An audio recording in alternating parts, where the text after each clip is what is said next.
evening, good day, good morning, good afternoon.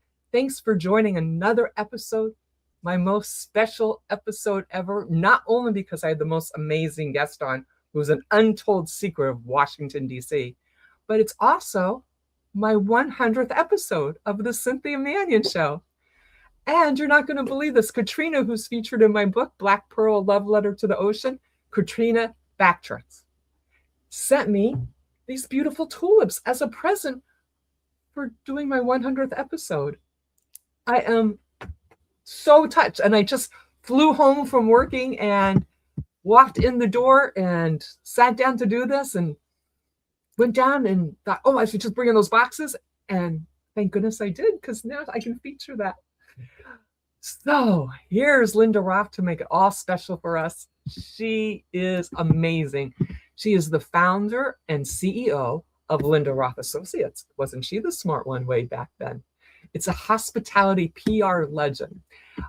It's been around since I was a little girl. She might be one of the few women that have known me since my teens, actually. So she's been doing her PR hospitality for over 4 decades. And she's launched more DC restaurants than anyone, earning the 2025 Honorary RAMMY Award. From Baltimore server to Les Dames de Scoffy. She is amazing with these awards that she's just getting now. So deserved. She's deserved them since the day I met her. I'm so grateful that you're tuning in to be part of her. She is just... So not only was she the president of Les Dames de Scoffy DC president, but RAMW and the Federal City Council's board member. And she writes the latest dish column in the Georgetowner. And she connects tastemakers with brands and locals. She was also just on the Junior League of Washington Women's Leadership Breakfast Panel with Carla Hall. And she spent a whole lot of time hanging out with Fran Dresser. I can't even wait to tell you. Don't you want to know about her? Here she is, Miss Linda Roth. First of all, happy 100th show. I'm honored to be on the 100th. What a huge milestone. Only fame and fortune and good luck follows, and you bring it to everywhere you go. You are just fabulous. And for someone who's never worked in PR, what's the one thing that surprises everyone about launching a restaurant, per se? How much work it is. I think what we do is just, you throw parties. Everything's so much fun. I'd like to do that. That's how I thought you did. Right. When I retire, I'd like to do that. I was like, oh, really? I said, and what is it that you do? It was like a biophysicist. I go, yeah, I'd like to do that when I retire. Yeah, it was probably a lot less stressful. Yeah. Thank you, Robert Brooker. Thank you. Thank you for being here and meeting Miss Linda Roth. For independent restaurants that are feeling overwhelmed, especially in this climate, what's your go-to strategy for being noticed in a crowded market? And you got new things opening up too, and you're just... There's always new places. So there's actually hotels are doing an amazing job, because you know what hotels have? Rooftops. And they open up these amazing, beautiful panoramic views, and especially in DC, where the views are just spectacular, and they're all postcard shots. So working with actually we had 2 of them that just opened up in like the past month in rooftops. But yeah, it's hard work in doing the research for whatever neighborhood you're in or whatever business is coming to town. So a lot of it is doing all your background, just like almost, so many other professions. You got to study to see what the situation is and then leverage what you can. And so many people just think restaurants will just do it, right? Yeah, well, they do see a lot of places closing and also a lot of places opening. I mean, I've been writing the column, The Latest Dish, for like 30 years, and there's never a lot. You've been writing that? 30 years? Yep. Well, I've known you for like 40, so. I know. It's crazy. It's so fun to interview people that you think you know and you don't really. Grace says, what do you consider success? Grace Cavalieri, Linda Roth, you would love each other. Su- Success is when you feel like you've done the right thing, and you see it, but other people see it too. Ah, And it's, if you're not feeling good about yourself, it doesn't even matter what everybody else says. You're not going to feel that it's successful. So it has to start from what you know you've done. so how And do you, even just starting a company, we all got together for the holidays, my entire staff. We were talking. I said, you know, it's the hardest decision I ever made. And they were all like, what? And they were like, I said, hiring my first employee. That is the hardest thing to do, because that's when you have to really start to learn how to delegate. who was your first employee? I can't remember. Oh, my first employee was Susan Brackna Mintz. And I hired her because was working with Morton's, and Morton's kept expanding and expanding. And then I got this gig to promote computer shows around the country. So we do, just like little heads up, we do more than just the restaurants.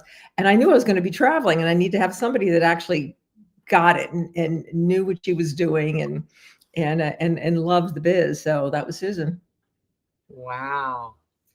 Yeah. Tell everybody a little more about everything that you really do. The woman behind the scenes. You know that woman? This woman is an unsung hero.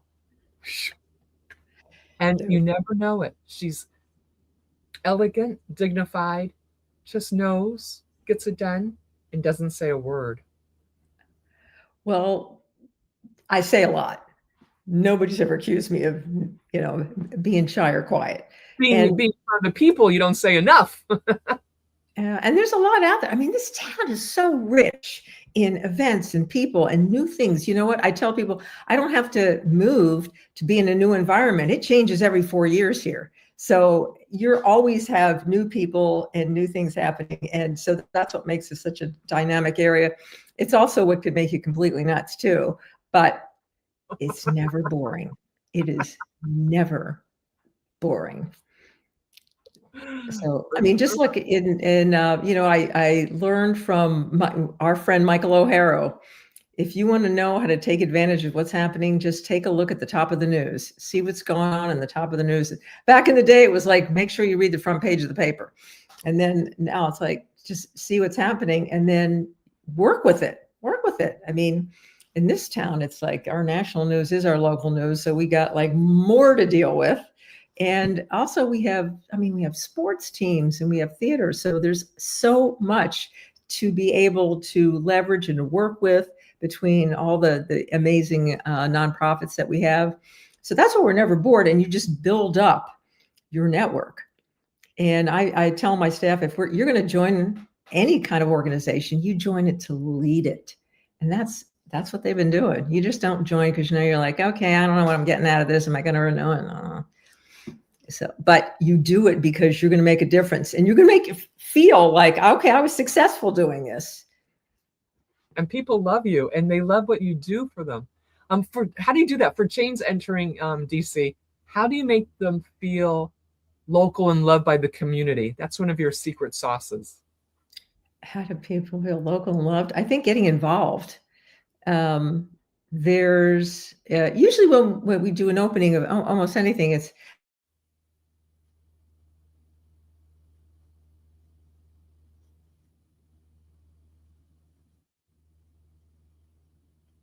How you did anything? I think you froze, my darling. your resources, and you meet more and more of their connections, and that's how your network grows. And then you just have more options, and that is the secret of life: options. Yes, and relationship capital. Yeah, because the more you have, I think the more you feel like you have more freedom.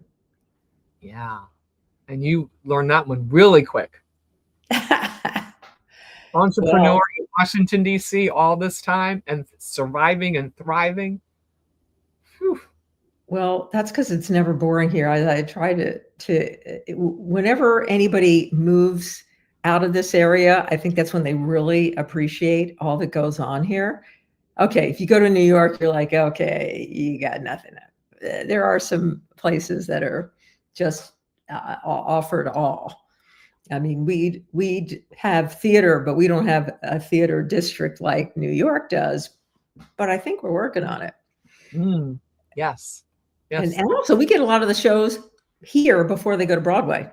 So we get to see, I remember seeing Mean Girls here, and they were tweaking it. And you waited like a month and you went to see it again. And it was like sort of a different show because they were tweaking it till it got to the point where it was ready. It was ready for Broadway. And so I think that's an advantage. That's very cool one. Yes, everything happens here. For young women starting out in food and beverage, what's the lesson from Les Dames de Scoffy's that changed your trajectory or would change theirs? So I joined, well, it was about 25 years ago. I joined Les Dames de Scoffy, and it was an organization of women in food service. It was all types of areas of food service. So it was not just chefs and restaurateurs and nutritionists and food writers and cookbook authors. It was also catering managers and distillers and brewers and winery owners and women who work with waste management and food. In DC, we have members from the Smithsonian that are food historians. So whenever we want to have an event, it's like, yeah, I wonder if we can do it at the American History Museum over there. Yeah, let's talk to our member there about doing something. It's just, you can do amazing things as you keep expanding your network. And I was the president of the DC chapter twice. Ooh. So yeah, I didn't get my gold robe yet because I has to be a few more, but it was definitely, I learned how to work with other presidents of other chapters so that we could kind of make ourselves stronger and just more valuable by working together. And I remember I had one of our clients was Pro Chile, which is promoting all things about Chile and not just wine and food. It was other areas, but we did a seminar in New York, and it had some educational aspect to it. And we couldn't get we couldn't get enough people to sign up. So I went to the chapter president in New York and I said, we're getting our wines from this member of your chapter, and it's educational. And she said, that follows our charter. I'll send it out to our membership. And it filled up within the day. Wow. So that's how you leverage and support each other. So that worked out well. Use of relationship capital. Yeah, not to mention going to London. We have a chapter in London. It's an international organization. I wanted to get into a restaurant I couldn't get into. I called the chapter president there, and she said, I don't really know those people. Excuse me. I don't really know those people very well, but I'll see what I can do. And then my phone in an hour showed I had to confirm reservation. I was like, yes. See, she's an unsung hero and everyone jumps for her. And so I told her, I said, when you come here, babe, you let me know wherever you want to go. I will make that happen. When's she coming? I don't know. She hasn't told me yet. I see her in other cities. We have our international conferences in other cities. So we haven't, it hasn't been in DC since then. So. We'll have to have her on the Cynthia Manion show when she comes. Yes. So for anyone writing about dining trends, how do you spot the next big thing before it hits the latest dish? Oh, that's the people that we know in the trades. So a lot of the trade media that we stay in touch with, we get to see what their stories, because they plan several months out. And the trends piece that's coming out now was planned a couple months ago. So that's where and they coordinate with everybody to try and find out what's going on in your city and what are people trying to adjust to, or what's exciting, what really gets it going there. So we kind of look at things. There's a big international element of fusion flavors. It's not that there hasn't been fusion, but it's really unusual fusion now. That's like things you wouldn't think of, but it's like, why not? So, it's not just it may be, Japanese with Southern food. It may be things that are combinations you wouldn't think of and you get chefs that want to work together and they're going to make it happen. And then also in trends on like rooftop right now. So I think outdoor dining was big during the pandemic. Right now, not so much. It gets to be kind of costly, but because you have to have staff for both inside and outside. During the pandemic, it was like one staff. They were mainly working outside. And not that we're far enough past the pandemic that not really an issue, but then rooftops. It's like you can still be outside and not breathe in the fumes from the street. So that even works better. It seems more exclusive than when you get a sunset. Yeah, I just watched the sunset at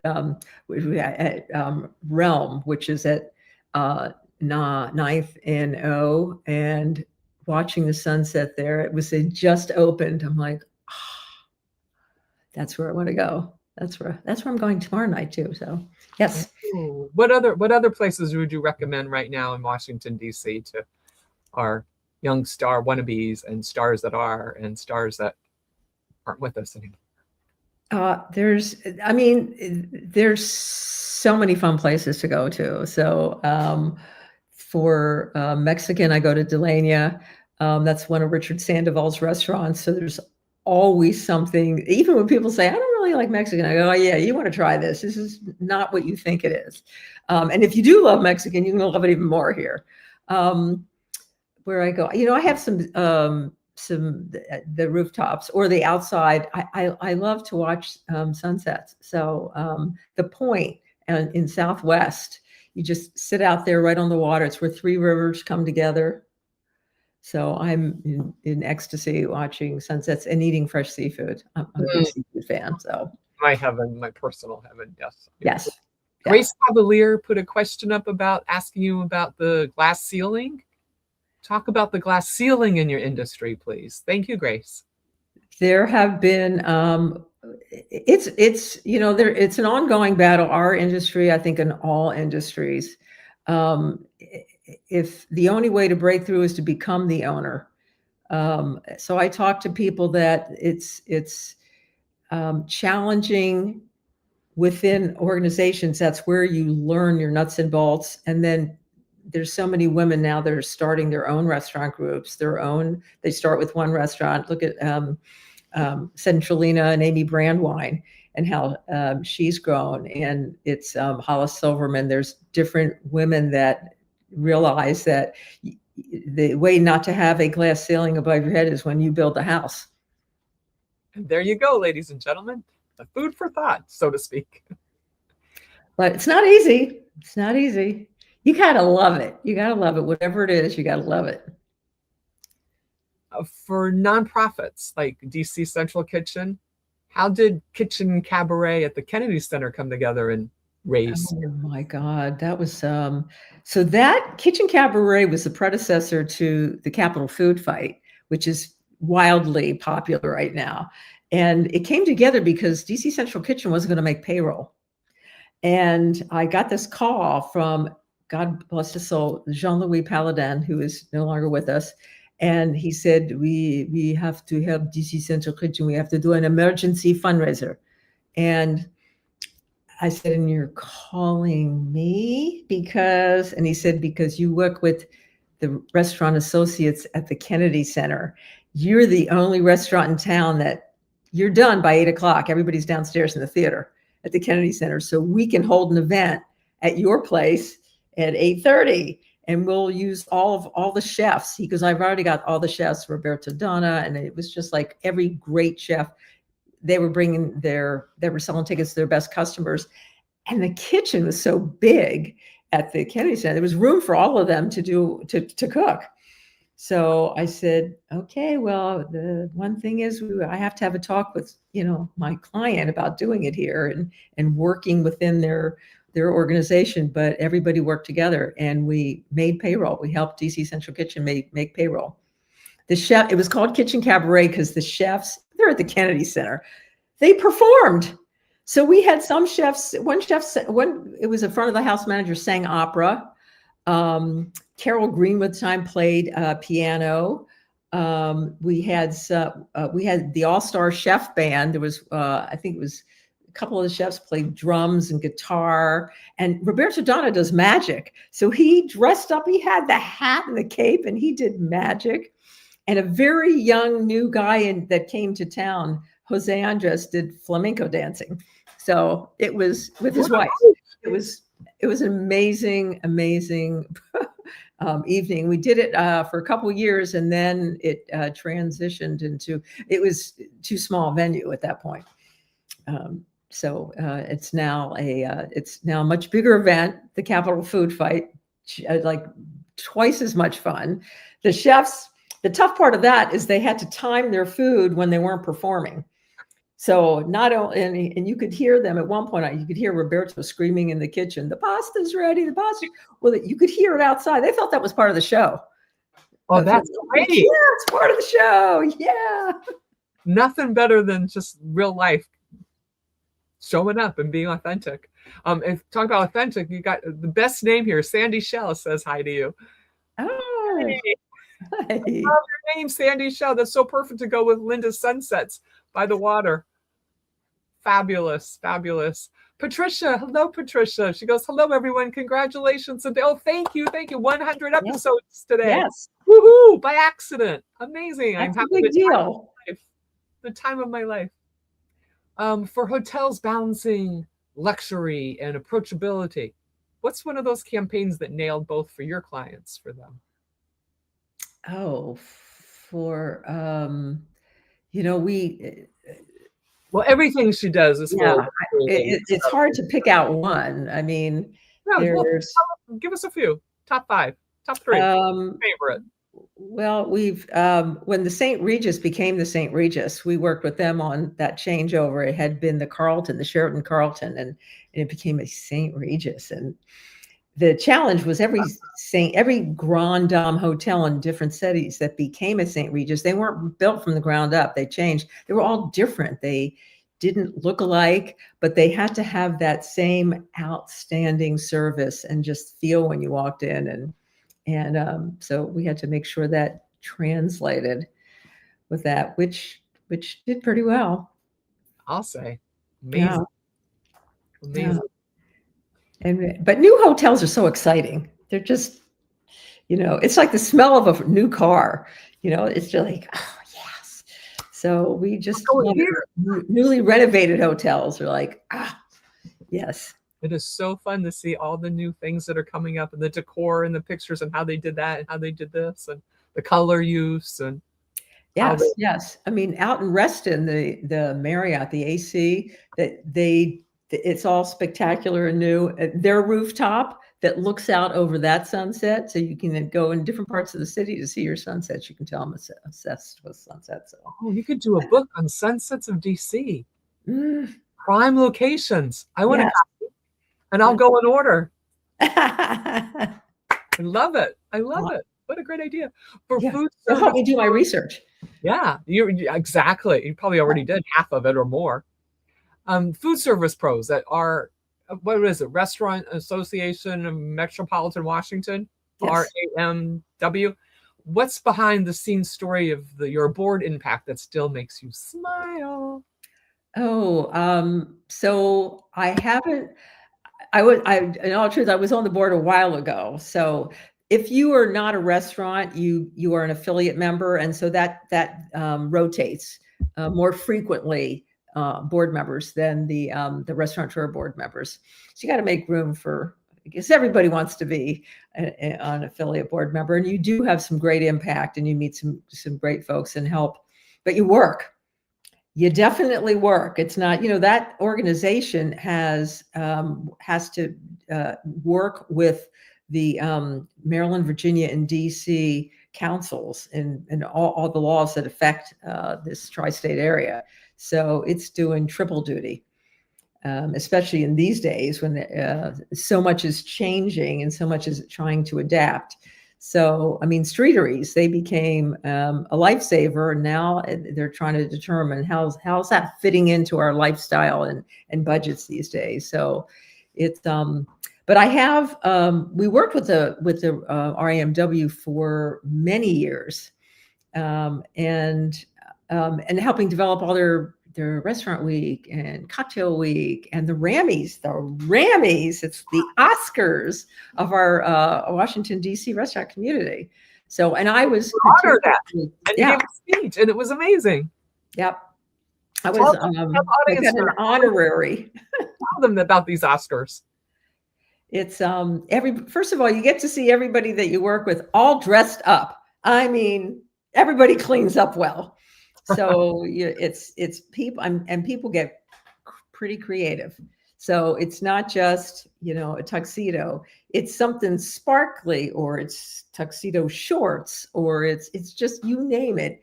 This industry is wildly creative, and it's all kinds of fun and innovative just outfits. And plus the awards, we learn so much every year on who's doing what, and then create an award that's appropriate for, maybe some of them are unsung heroes. So we get to notice those folks too, whether it's a manager, or it's somebody that promoted it, the neighborhood gathering place. So, because we love our neighborhood gathering places. We love our neighborhoods, and we love your neighborhood. Actually, we have some fun pictures you can talk through here. Eric, let's look at some of these little cute pictures we have of Miss Linda with her husband in their backyard with their dog. Yep. That's my baby. And here, and look at that painting behind her, ladies and gentlemen. That painting was done by Tom Meyer, who was the president of Clyde's Restaurant Group, and he was also got into painting and loved his painting, and now that's what he does. He transitioned into his other true passion besides cooking, because he was a chef that became the president of Clyde's Restaurant Group. And then, so and I told him, I said, I want to buy one of your paintings. He said, I don't think I'm selling them. I'm going, oh, you will. Enough people will like them. You will. And he does. So that is so fun. Yep. I didn't know he painted. Oh, our friend Twyla. She was a model here in Washington, D.C. and Miss Virginia, I believe, USA. She was Miss Maryland. Miss Maryland. Yes. We love her very much. And I ran into her sometimes in New York and doing swimwear model. And she did a poster for Deweese, among other things. And yeah, and I miss her. Yeah. And, here I am with you in your living room. That was so fun. You did such a beautiful ceremony for her. Just touching and touching and touching. And look at her. With Barbara Bush. Please tell. That woman was a lot of fun. She made me feel like I was important. You are. That's a great shot. Yeah. What's that? I'm trying to here. I gotta put on the glasses. Someone's interview, signature autograph. It must be important. Yeah. Muhammad Ali, perhaps. I do have Muhammad Ali's, but that doesn't look like his autograph. But that is Frank Howard. So I have a few of those. That's the room I'm in now.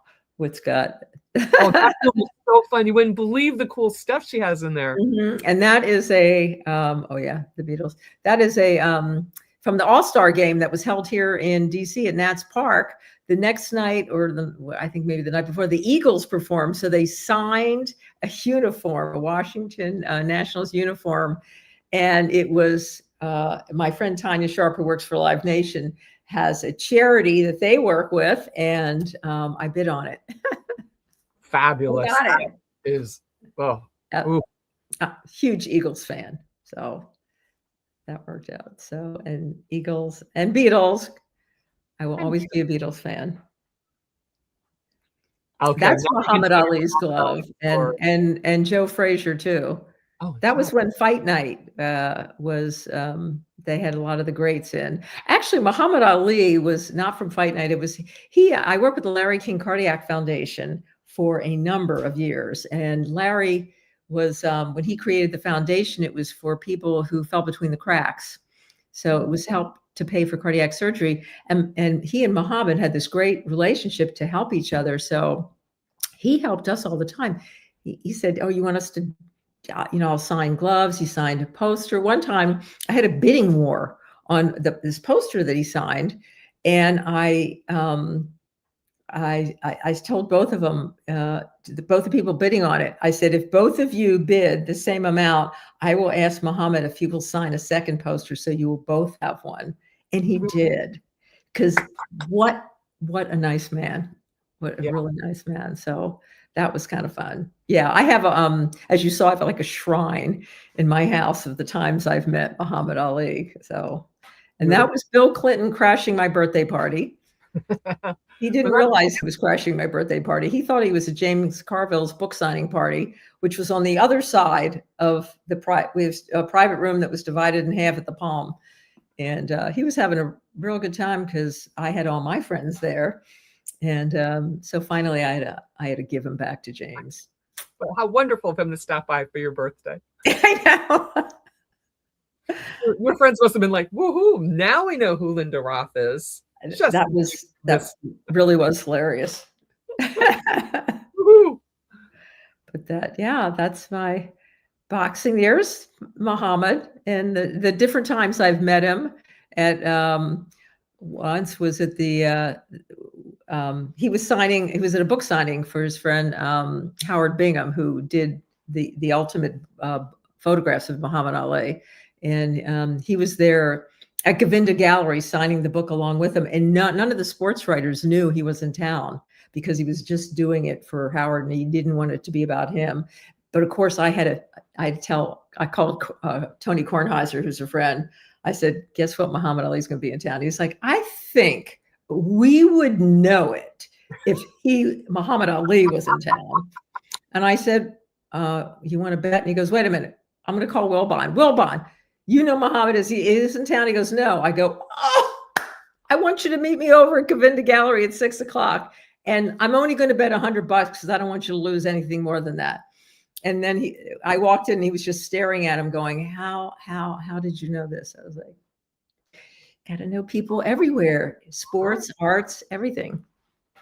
And that's our secret weapon right here with Linda Roth. Yeah. Yes. That was him. And we did a book launch for Larry's book, Powerful Prayers, and asked Muhammad to host it. And he said yes. And that was, he does this goofy stuff where he has you kiss him and he looks like he's being knocked out. So that was him doing that. I loved it. That is so cute. Yeah, I love it. Yeah. And that was the first time I met him at Sportscasters Hall of Fame when he was being honored at that. So. Oh, lovely. Yeah. Oh, there's Holly Odell. Hello, Holly. Yes. Another wonderful model from the Washington, D.C. area. Yeah. Oh, these are beautiful. Tell about these. These are my sister-in-law is a photographer, and she develops her own photos. And so that's why it has that kind of sepia tone to it, because she's amazing at developing as well as has a great eye. And she's got a great story. She used to be the Los Angeles editor of People magazine too. And before that, she had, remember the show PM Magazine? She was the host of one of the PM magazines too. So talk about somebody who's got a lot of talent. And that is Twyla's husband, who's an artist. Right. And I have he sketched Twyla. So I have some of his sketches too. And that, Kennedy. Okay. Puppy and Rehoboth. Oh, my puppies. Yes, I now have Lola and Alfie. Lola and Alfie. Oh, how adorable. They are, I get a lot of steps in every day. Perfect. Lola and Alfie. That's a good thing to make sure you get out and get your cardio. Get a dog, get two, and then make it even more interesting. Now, do they go at the same time, or does sometimes one have to go out? No, they go at the same time. They like to do everything together. So they're, And Lola's the mom. I was actually just getting Lola, and then Alfie was supposed to be adopted by someone who didn't show up. So I said, well, we'll foster him. Don't worry. And then, after 2 days, foster fail. Like, well, he's not going anywhere. We love him. Jonathan was like, we're not getting rid of him. Oh, that's a good hubby. You guys have the best time together. It shows in your face. You're just living your best life now, I think. So for people coming to the Destination DC Partners, how do you advise them on turning restaurants and making a tourism buzz into tourism gold? Well, so Destination DC is another organization that I've been on the Partnerships and Alliances Committee for many years too.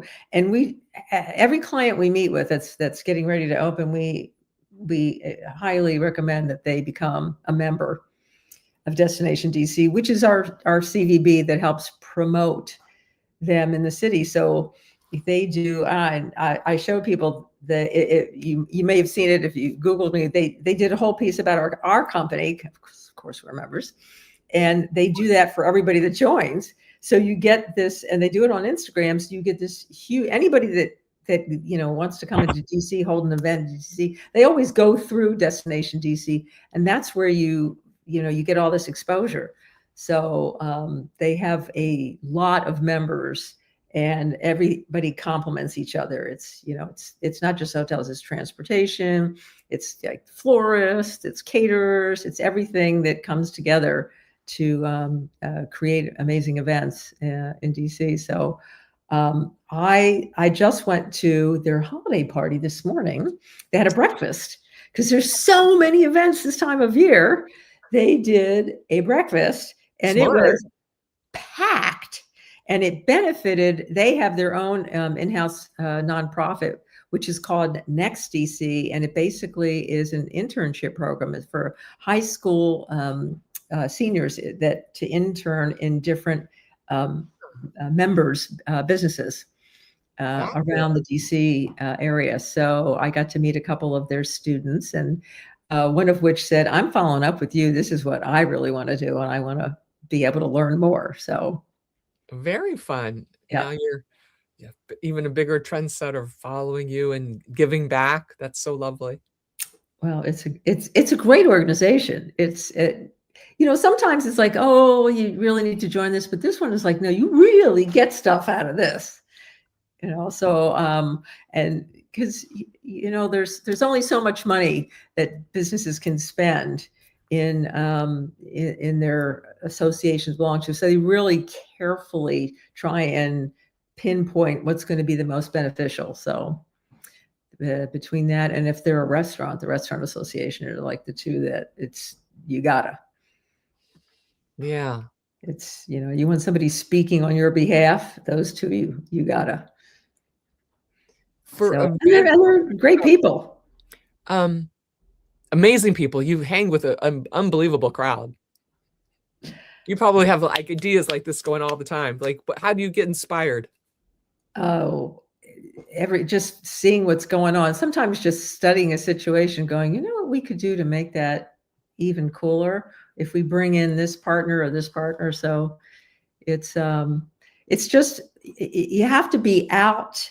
And you have to have as much sensory input of what's going on, and also read to see who's coming to town, and try and catch them. We have FIFA they just did their draw for the upcoming World Cup. How to leverage that.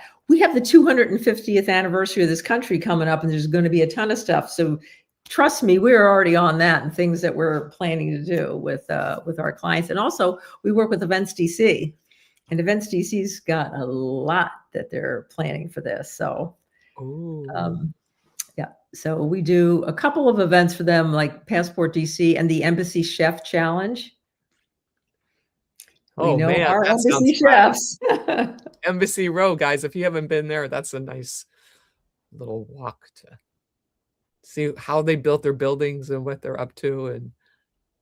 And for event planners dreaming big, what's the secret that you do to match those celebrities with the DC's culinary scene? What, match the celebrities with? Yeah, like you said, you see how you can make it better by bringing people in from your different associations. How do you how did you get Muhammad Ali to come and do that besides being friends and just asking him sweetly like you do? Well, yeah, honestly, he did it for Larry. So I'm not fooling myself.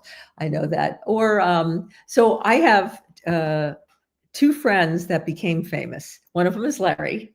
I knew Larry long before he had a radio show that was on from 11 at night to 4 in the morning. Trust me, he had a really weird crowd of people listening to him. So that was before CNN. And the others is Franny Drescher, who was before The Nanny. I know, two friends with unusual voices. Imagine that. So, Yes, and tell us Brandy, more. I just loved her. So she was good friends with Donna Dixon, and I know Oh, Donna. We know Donna, Donna yes, I from worked with our her. trance days, yeah. And so whenever she came in town, she would bring Franny with her, and I'd get the call like, "Okay, plan this dinner is going to be like, whatever, 5 or 6 of us coming in." So I'd plan something fun, and when I met Franny, I was like, "I love this woman. She's hilarious." And I would sit next to her, and I talk like her. So she goes, "You think I talk like that?" I go, "You absolutely talk like this." So, but just adored her. Plus, she was just so witty and brilliant. She is a brilliant businesswoman, and then she got her hit show, and that was persistence and perseverance. But okay, here's a little fun fact. When I first met her, she had a TV show that was a pilot. It was about 4 women that were roommates in New York City, and they all had different careers. And it didn't make it because for other reasons that wasn't about the show not being interesting, but somebody had to drop out. One of them was Twiggy. I don't know if Oh, you remember. So Twiggy was of a course I model remember in Twiggy. the 60s. So that didn't work out. So Franny went to visit Twiggy in London. And Twiggy said, and she's a very successful businesswoman, and said, I have a meeting in Paris. I'm going to be gone for a couple of days, and then I'll be back. But, stay in my house, my kids, you can like hang with my kids. And she was sort of a nanny for her kids. And that's where she got the idea. I mean, Twiggy had a nanny, but yep. Every situation can inspire you guys. Yeah. Open your brains. Think outside the universe. Everything is an opportunity. So just be Brilliant. aware. Brilliant. Yeah. What a great story. I never heard that one before either. That is so cool.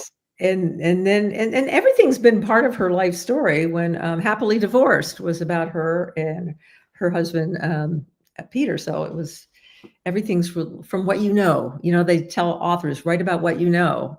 Because yeah, and for some reason we always think it's boring. Like, why would anyone care? And now I'm like, oh, Mm-hmm. Yeah. So it's interesting that they and I was so happy for obviously for both of them, and it was kind of fun to see the transition, to see then all of a sudden how people approach them, and it was just it was kind of a revelation to see what it looked like from that close up. And what did it look like? I mean, Larry got like he's. I remember one time when we were doing it for his Larry King Cardiac Foundation, everybody said yes to him. Everybody, whoever we asked, they said yes. So whoever was the top performer at the moment, we'd say, "Hey, would you come and perform for free for us? We'll put you up in the."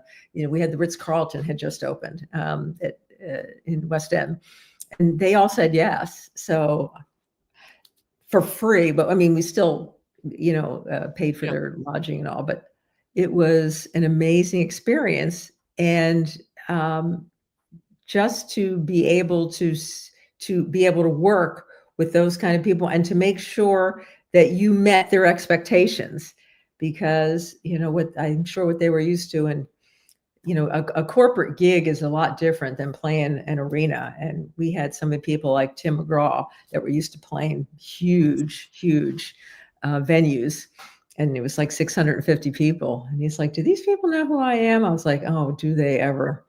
I said, "I got people who've already asked me, can they just move up and just be as close as possible as they can to you?" And he went, "Really?" I said, "Yeah, you know what? I am one of them." Me too. Yeah, that's fabulous. Mm-hmm. I mentioned in your intro about the Juniors League Women's Leadership Breakfast that you were on the panel with Carla Paul. How'd that conversation go? So it's the Junior League is not your grandmother's Junior League anymore. And I when I worked for Michael, I worked down the street from their offices in Georgetown, and it's a lot different now. And so when they asked me to pay the women's leadership breakfast, the topic was it was talking about culinary, and it was about creative culinary, And they had Carla as their keynote speaker. And Carla and I go way back too. She's been a member of Les Dames about as long as I have.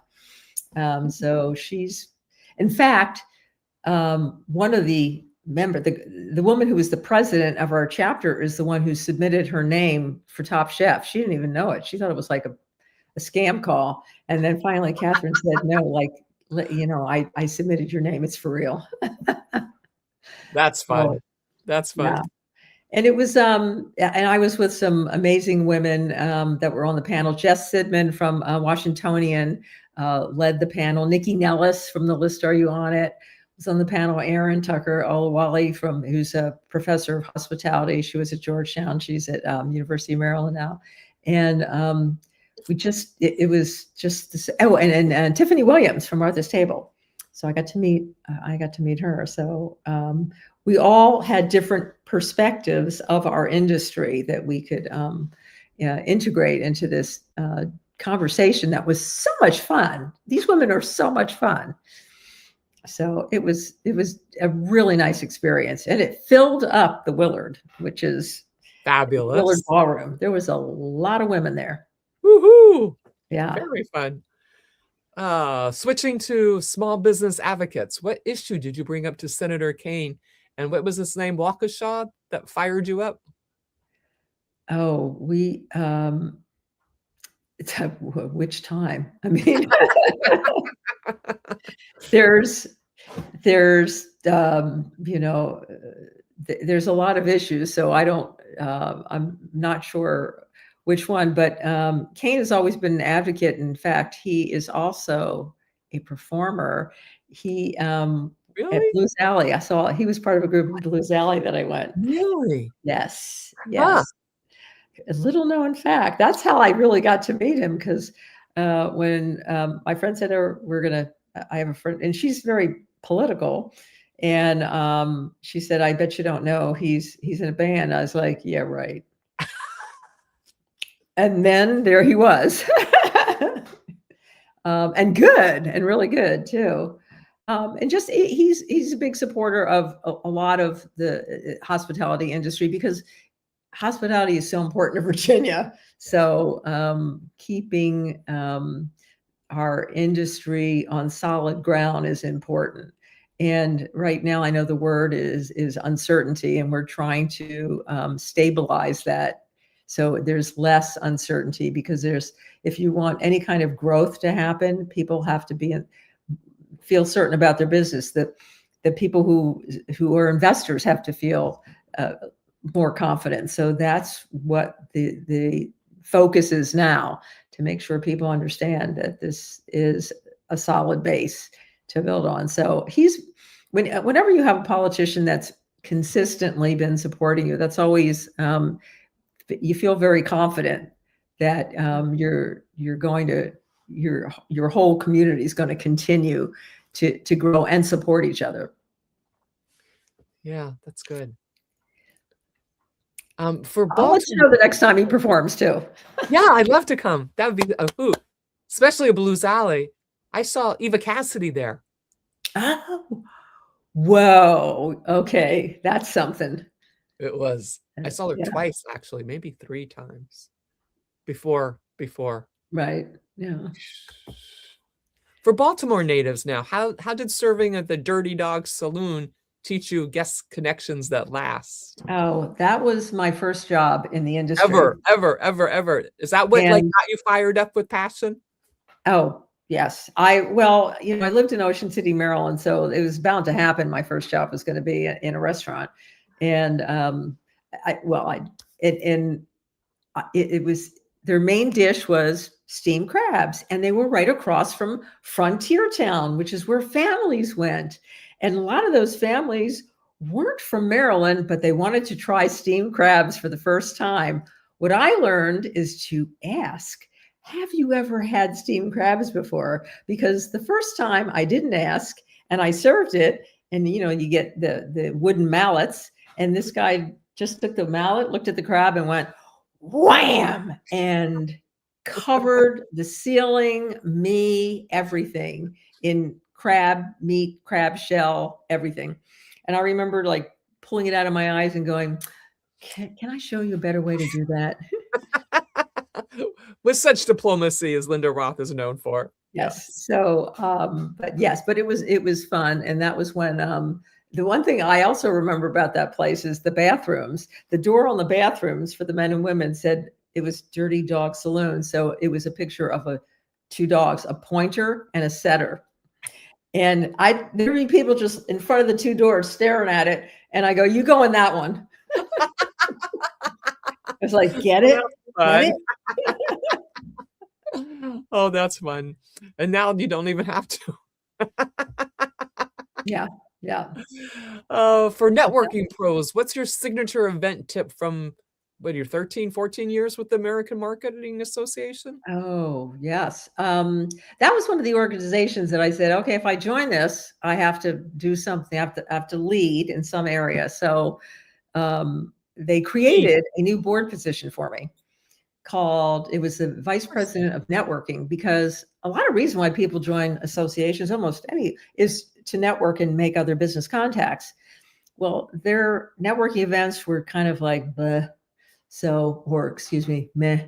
So I turned it up a notch, and I said, why don't we do these networkers at my clients, where my clients will make a deal where it'll benefit both. So it'll be a new place that's just open.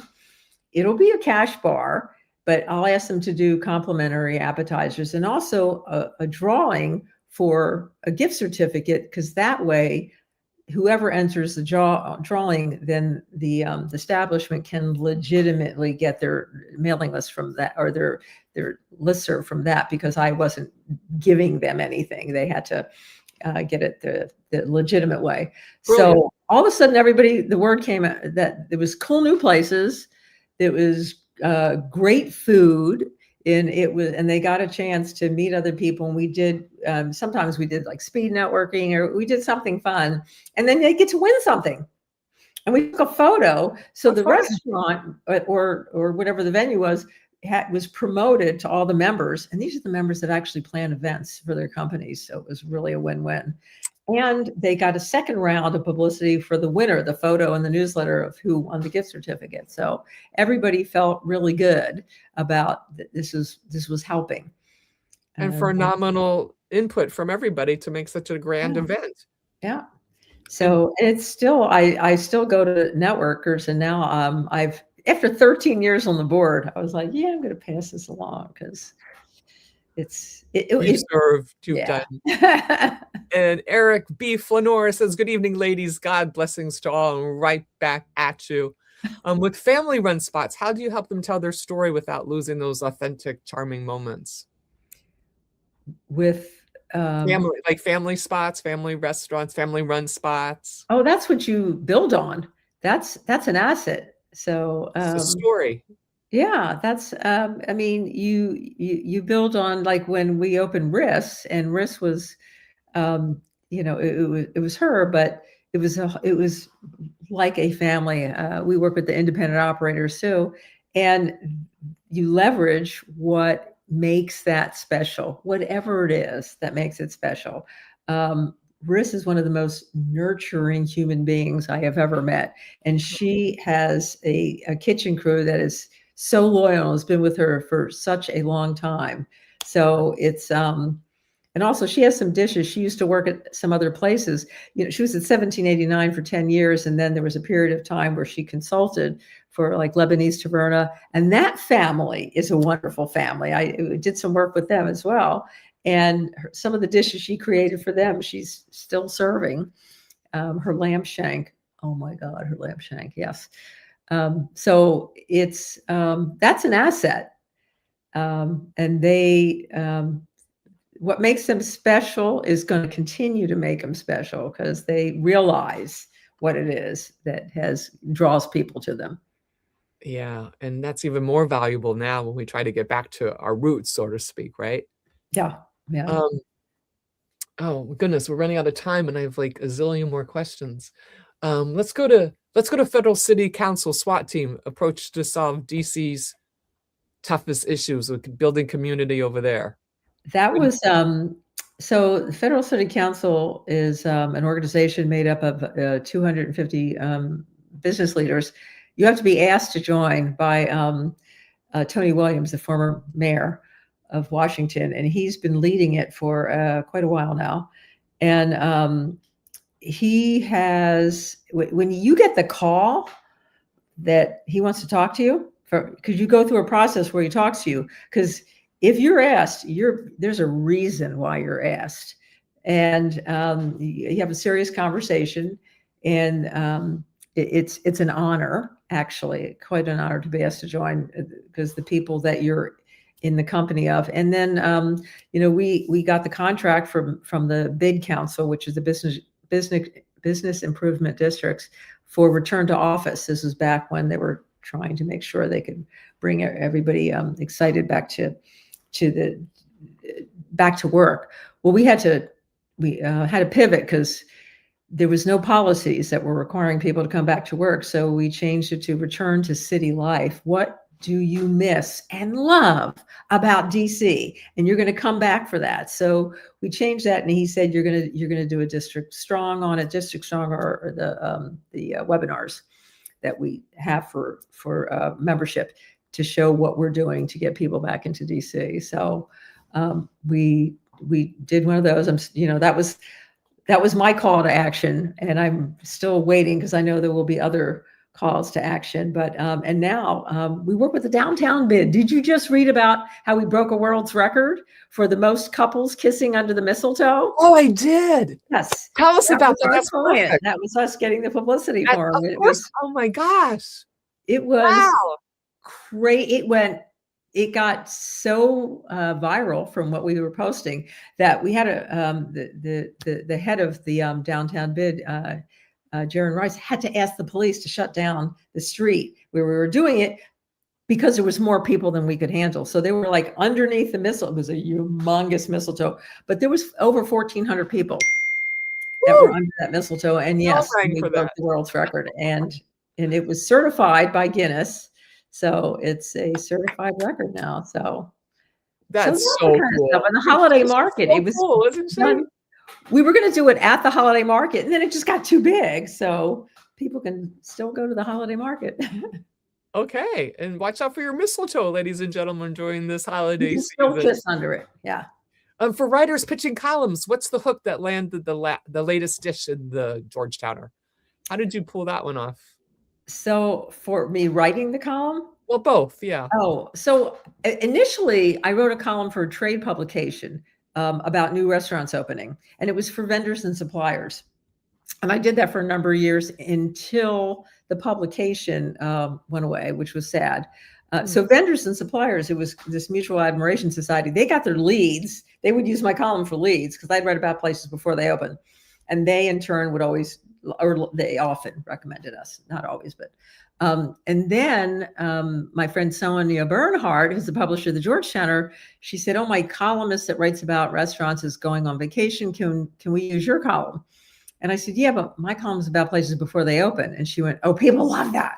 I'm like, "Yeah, but it doesn't help the restaurant because you're not open yet." And she goes, "Doesn't matter." So I repurposed my column for her, and then I added to it because this is very funny. Tom Sietsema, who was the Washington Post reviewer, said one time he called up, he goes, you read about these places and when they're going to open, but sometimes they don't open when you say they're going to open. And I use that as a guide for when I'm setting up my schedule to visit them. I'm like, well, sometimes there's a permitting issue or construction issue. And they don't open when they think they're going to open. I said, do you want me to update it? And he said, yeah. I go, I was kidding, but you know what? I'm going to update it for you. And that's what I did. That's brilliant. I want to play. I follow up to make sure when they were going to open. So anyway, and then everybody else loved that too. So, but that was so funny. I was like, Tom, you read my column? Oh, I'm so excited. And you hear how Linda Roth listens? She grabs these pearls just by listening and being observant. Think about that. Oh, thank you, Eric, for sharing. We appreciate that so much because she's got lots of pearls of wisdom here. Any marketing person for any industry can have a ball with that. So, Linda, what's next for LRA PR, and any new campaigns or ways our audience can follow you on your hospitality journal? Yes, well, we we're constantly doing new openings and new projects.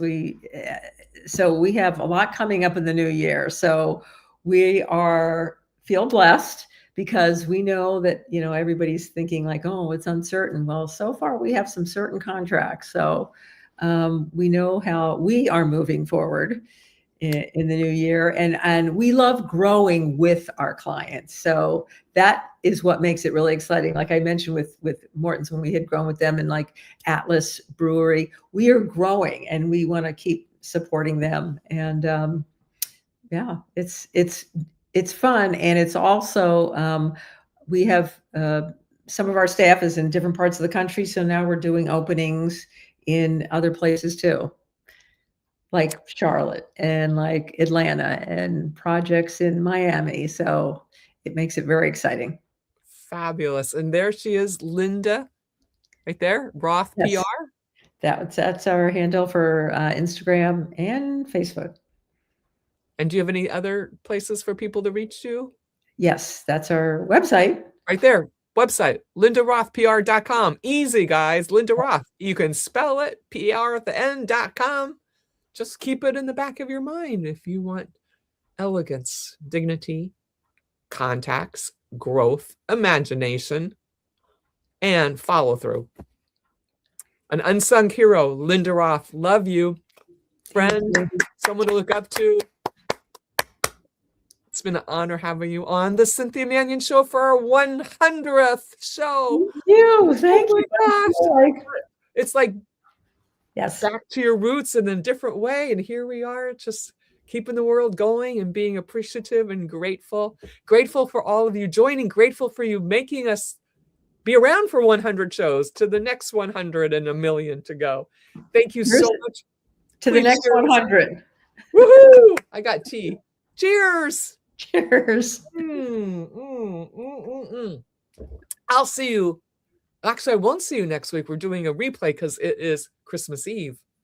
So watch Linda again, the Cynthia Manion Show, and look at the 100 guests that we have, because they are each outstanding, and you can learn something new from each and every one of them and open your eyes, your heart to other possibilities that will work for you. Be good, make wise decisions. Happy holidays, Merry Christmas, and Happy New Year. Thank you. Woohoo!